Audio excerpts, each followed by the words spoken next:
جن ذات یہ ناولس ہے ایک جن زادے کے بارے میں، اس کی محبت کی داستان۔ جن ذات یہ ایک فرضی کہانی ہے، حقیقت سے اس کا کوئی تعلق نہیں۔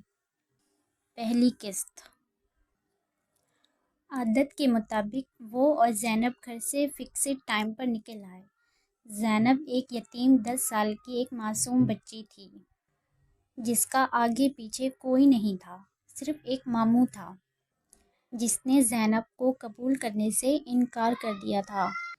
زینب کے ماں باپ کی پسند کی شادی تھی، یہی وجہ تھی زینب کا ماموں اسے ناپسند کرتا تھا۔ وہ مرنے کے بعد بھی بہن کو معاف نہیں کر پایا تھا۔ نینا بینائی کھو دینے کے بعد زندگی کے مشکل دور سے گزر رہی تھی۔ نینا کے ابو جان زینب کو گھر لے آئے، وہ بے سہارا تھی۔ آنکھیں کھو دینے کے بعد نینا کو ہر وقت کسی ساتھی کی ضرورت تھی۔ زینب اس کے لیے ایک اچھی ساتھی ثابت ہوئی تھی۔ نینا نے ایک ہاتھ میں اسٹاک پکڑی ہوئی تھی اور اس کا ایک ہاتھ زینب نے پکڑا ہوا تھا۔ دونوں سڑک کے کنارے آہستہ آہستہ سبک رفتاری سے چل رہی تھی۔ شام کے اس وقت دونوں گھر کے قریبی پارک میں جا کر چہل قدمی کیا کرتی تھی۔ نینا شروع سے ایسی نہیں تھی، وہ ایک زندہ دل محبت کرنے والی لڑکی تھی۔ دنیا کی رنگینی کو آنکھوں سے دیکھا کرتی تھی۔ وہ تتلی کی طرح پھولوں پر منڈلایا کرتی تھی، خوشبو کی طرح ادھر سے ادھر بھاگا کرتی تھی۔ مگر ایک دن یہ رنگینی کہیں کھو گئی۔ ایک صبح وہ جلدی جلدی ناشتہ کر کے کالج کے لیے نکلی۔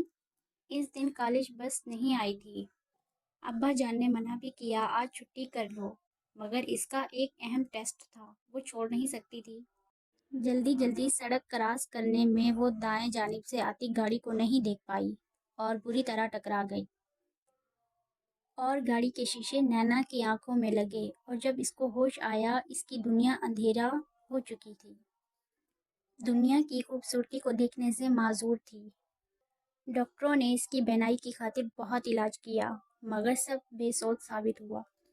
بقول ڈاکٹر کہ کسی بھی دن اچانک سے اس کی بینائی لوٹ آئے گی۔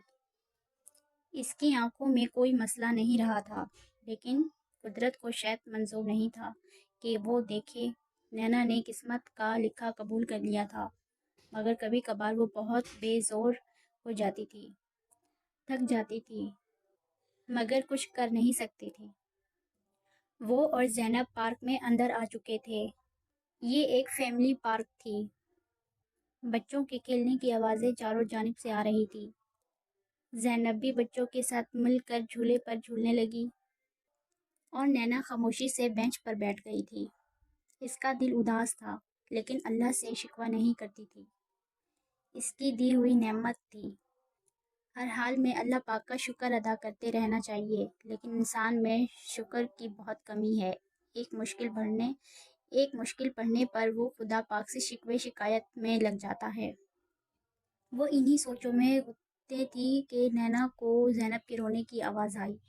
نینا جلدی سے اٹھی اور اٹھ کر اسٹاک کے سہارے آواز کا تعین کرتے ہوئے زینب کو آواز دیتے ہوئے جگہ پر چل دی۔ زینب کیا ہوا؟ نینا دور سے ہی آواز دیتے ہوئے چل رہی تھی۔ میرے پاس آؤ نینا، یہاں وہاں دیکھ رہی تھی۔ نینا آپی، اس زینب کی روتی ہوئی آواز اب قریب سے آئی۔ نینا اب اس کے پاس پہنچ چکی تھی۔ یہ انکل تنگ کر رہے ہیں۔ زینب نے شاید انگلی کے اشارے سے دکھایا۔ کدھر ہے؟ نینا نے یہاں وہاں سر گھمایا جیسے وہ دیکھ ہی لے گی۔ ادھر ہوں۔ نینا کو بائیں جانب سے بھاری مردانہ آواز سنائی دی۔ کون ہیں آپ؟ کیوں تنگ کر رہے ہیں؟ میں نے تو تنگ نہیں کیا ہے، کھیل رہے تھے، میں بھی ان کے ساتھ کھیلنے لگا، اس نے لاپرواہی سے کہا۔ نہیں، اس نے میرے بال کھینچے، زینب نے منہ بسوڑا، اور میرے بھی، ایک دوسری بچی بھی بول اٹھی۔ انسان اپنی ایج تو دیکھتا ہے یا نہیں؟ نینا کو اس انسان پر سخت غصہ آیا۔ جی نہیں۔ اس اجنبی کے اس جواب پر نینا حیران رہ گئی۔ اپنی عمر کے لوگوں کے ساتھ بیٹھو، نینا نے جیسے اسے مشورہ دیا۔ کیوں بھائی؟ اس نے تنگ کر سوال کیا۔ نینا کو ایک اجنبی سے بحث کرنا وقت کا ضائع لگا۔ چلو زینب گھر چلو، نینا نے مینا سے کہا۔ آپی میں نے ابھی جھولنا ہے، مینا نے منہ بنا کر کہا۔ جھولنے دے، بچی اتنا کہہ رہی ہے۔ اس اجنبی نے لقمہ دینا ضروری سمجھا۔ نینا نے غصے سے اس کی جانب دیکھنا چاہا۔ ارے ادھر کیا دیکھ رہی ہیں، میں ادھر ہی ہوں۔ نینا بائیں جانب مڑ کر دیکھ رہی تھی۔ اس کی آواز دائیں جانب سے آئی۔ آپ میرا دماغ نہ کھائیں، نینا نے بہت ہی بیزاری سے کہا۔ ارے واہ، یہ تو بہت بڑی خبر ہے، آپ کے پاس دماغ بھی ہے۔ اجنبی کی اس مذاق پر نینا پوری جان سے جل اٹھی۔ آپ کا میرا مذاق ہے؟ مینا نے دانت پیستے ہوئے کہا۔ جی بالکل ہے۔ نینا ایک پل کو بالکل چپ رہ گئی۔ وہ لاجواب ہو گئی۔ عجیب پاگل پیچھے پڑ گیا ہے، اس نے زیج ہو کر کہا۔ ارے آپ تو کوئی جادوگرنی ہے، آپ کو کیسے پتا چلا؟ وہ جیسے حیض اٹھ رہا تھا۔ آپ کی عقل مندانہ گفتگو سے اندازہ ہوا ہے۔ نینا نے زینب کا ہاتھ تھاما ہوا تھا۔ کافی ذہین ہیں آپ، جیسے وہ بات سے بات نکال رہا تھا۔ بتانے کا شکریہ۔ نینا چڑ چکی تھی۔ اتنا چڑ کیوں رہی ہیں مجھ معصوم سی جان سے؟ وہ جیسے معصومیت سے اسے سوال کر رہا تھا۔ آپ جیسے ایک دو مزید پیدا ہو گئے تو اس دنیا کا اللہ ہی حافظ ہے۔ نینا نے پیش گوئی کی۔ ویسے آپس کی بات ہے، کہہ تو آپ صحیح رہی ہیں بالکل۔ اس نے قریب آ کر رازدانہ انداز میں کہا، جیسے وہ اس کی کافی کلوز فرینڈ ہو۔ نینا کو اس پر تپش آنے لگا۔ مفت میں گلے پڑ رہا تھا، نہ جان نہ پہچان، میں تیرا مہمان۔ زینب چلو، نینا نے اسے کہا۔ ارے آپ لوگ میری وجہ سے پروگرام کینسل نہ کریں، میں جا رہا ہوں۔ نینا نے کوئی توجہ نہ دی، اور وہ دونوں ایک دوسرے کا ہاتھ پکڑے پارک سے باہر آ گئی۔ بینائی جانے کے بعد نینا میں بہت چڑچڑا پن آ چکا تھا۔ یہ ایک فطری بات تھی۔ دنیا کو ان آنکھوں سے دیکھنے کے بعد اب بینائی کا چلے جانا ایک تکلیف دہ بات تھی۔ آنکھیں بہت بڑی نعمت ہے، اس کی قدر ان سے پوچھو جو اس نعمت سے محروم ہیں۔ نینا، خبردار جو تم نے ابا جان کو اس واقعے کا بتایا۔ نینا نے زینب کو وارن کیا، کیونکہ اس کی عادت تھی ابا جان کو ہر بات بتانے کی۔ فاطمہ مائی رات کے کھانے کی تیاری کر رہی تھی۔ نینا کی امی اس کی پیدائش پر دنیا سے رخصت ہو گئی تھی۔ نینا کے والد اکرم نے اسے تنہا پالا تھا، کبھی ماں کی کمی محسوس نہیں ہونے دی تھی۔ فاطمہ مائی کو وہ بچپن سے دیکھتی آئی تھی، وہ گھر کی ایک فرد کی حیثیت رکھتی تھی۔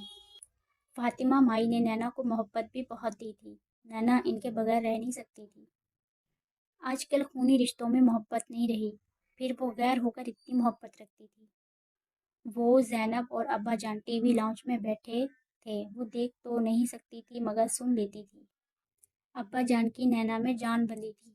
وہ لمحہ وہ یاد نہیں کرنا چاہتے تھے جب انہیں نینا کے حادثے کی خبر ملی تھی۔ کس طرح وہ بمشکل ہسپتال پہنچے تھے۔ اکلوتی اولاد کے ایکسیڈنٹ کی خبر ان کے لیے کسی قیامت سے کم نہیں تھی۔ جب ڈاکٹر نے نینا کی بینائی چلے جانے کی خبر دی، وہ بے ساختہ زمین پر بیٹھتے چلے گئے تھے۔ وہ خود کو سنبھال نہیں پا رہے تھے، لیکن انہیں خود کو سنبھالنا تھا، ورنہ نینا کو کون سنبھالتا؟